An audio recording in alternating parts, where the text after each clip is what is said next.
Women in combat is a national scandal. It is a disgrace. It is a...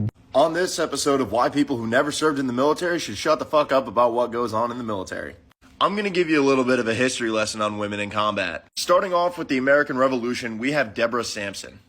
Deborah Sampson dressed up as a man to go serve. She basically did what Mulan did, and she kicked ass. This is Molly Pitcher.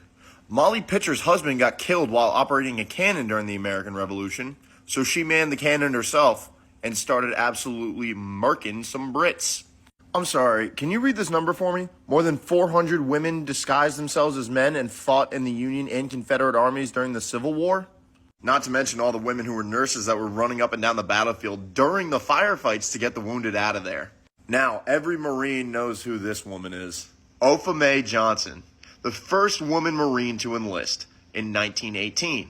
And you see these women right here, they're not Americans, they're Soviets, but they were called the Night Witches. And the Night Witches were really, really good at bombing German lines. And they were pretty decent in dogfights too. They were an all-women combat squadron for the Soviets. And whether you like Russia now or not is irrelevant because they were our ally at this point. Which probably helped lead to these four badass ladies who fly a $29 million aircraft called the F-15 Eagle. And the F-15 Eagle can turn your entire city block into a parking lot. I bet you're wondering why I posted a picture of Gal Gadot as Wonder Woman. Did you know Gal Gadot was in the Israeli Defense Forces? Oh wait, doesn't the Daily Wire openly support Israel? But apparently they don't support the Israeli Defense Forces and all the women serving in it. Now we're about to get a little bit more recent here. This is Sergeant Leanne Hester, United States Army. You can look up her Silver Star citation for literally absolutely murking a bunch of Iraqis in a counterattack with 203s, grenades, and M4s when she came under heavy machine gun and small arms fire during an ambush. Now this is Petty Officer Shannon M. Kent. Shannon M. Kent was a United States sailor who worked in intelligence.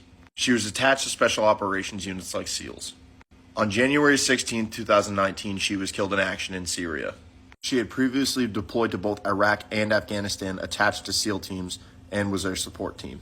And just to add to this, before deploying to Syria, she had beaten cancer. This is Sergeant Nicole Gee, walking Afghan refugees to a plane during the Afghan pullout of 2021. This is Sergeant Johanny Rosario Picardo. Please forgive me if I got her name wrong. I've only seen it written. They were both killed in Afghanistan during a suicide bomber attack in 2021, trying to help Afghan refugees. So regardless of what your opinion is on women in combat, to the man who made that video, to the man who said that on the news, those women have done a lot more for this country than you ever will. Shame on you.